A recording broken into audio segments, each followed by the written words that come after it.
Christmas की रात का रहस्य। क्रिसमस की रात थी।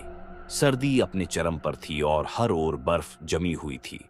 शहर में हर घर पर रंगीन लाइट्स झिलमिला रही थीं, लेकिन एक छोटे से गांव में स्थित एक पुराने खंडहर जैसे घर में कुछ अलग ही हो रहा था। ये घर सालों से वीरान पड़ा था, लेकिन क्रिसमस की रात को वहां कुछ अजीब घटनाएं घट रही थीं। ये घर गांव के बाहरी हिस्से में था, जहां लोग अक्सर आने से डरते थे। कहा जाता था कि इस घर में किसी समय एक परिवार रहता था, लेकिन एक रात उन्हें खौफनाक तरीके से मारा गया था। तब से लेकर आज तक उस घर को एक शापित स्थान माना जाता था। लोग कहते थे कि रात के अंधेरे में वहां एक घड़ी की आवाज सुनाई देती थी और कभी-कभी कोई छाया खिड़की के पास दिखती थी। राहुल और उसकी दोस्त रिया, जो क्रिसमस की छुट्टियां बिताने के लिए इस गांव आए थे, उन दोनों को इस घर के बारे में बहुत कुछ सुना था। एक दिन उन्होंने तय किया कि वे इस घर का रहस्य जानने के लिए वहां जाएंगे। रात का समय था और बर्फ की चादर ने सब कुछ ढक लिया था। हवा में ठंडक घुली हुई थी, लेकिन राहुल और रिया को डर नहीं लग रहा था। जैसे ही वे घर के पास पहुंचे, उनका दिल तेजी से धड़कने लगा। घर की खिड़कियां टूटी हुई थीं और दरवाजा लगभग खुला हुआ था। वे दोनों अंदर चले गए। अंदर अंधेरा था और हवा की ठंडी ठंडक का एहसास हो रहा था। अचानक उन्हें एक घड़ी की टिक टिक सुनाई दी। यह घड़ी कई सालों से बंद थी, लेकिन आज यह चल रही थी। रिया ने राहुल से पूछा, क्या तुम ये सुन रहे हो? राहुल ने सिर हिलाया और कहा, हाँ, ये घड़ी कभी नहीं चलती थी। वे दोनों धीरे धीरे घर के अंदर घुसे और जैसे ही वे बड़े कमरे में पहुंचे, उन्होंने देखा कि एक पुरानी तस्वीर दीवार पर लटकी हुई थी। वह तस्वीर एक परिवार की थी, जिनमें से सभी के चेहरे काले थे। तस्वीर के नीचे एक नोट पड़ा था, जिस पर लिखा था, जो इस घर में आएगा वह कभी नहीं जाएगा। इतना कहते ही अचानक घड़ी की आवाज बंद हो गई और घर में गहरी साइलेंस छा गई।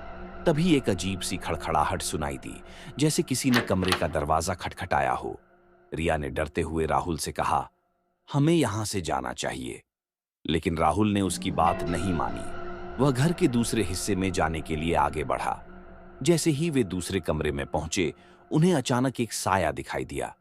वह साया धीरे धीरे उनके पास आने लगा। वे दोनों कांपते हुए पीछे हटे, लेकिन साया ने उन्हें घेर लिया। तभी साया बोला, तुम मेरे घर में आए हो, अब तुम मेरी ही तरह इस घर में फंसे रहोगे।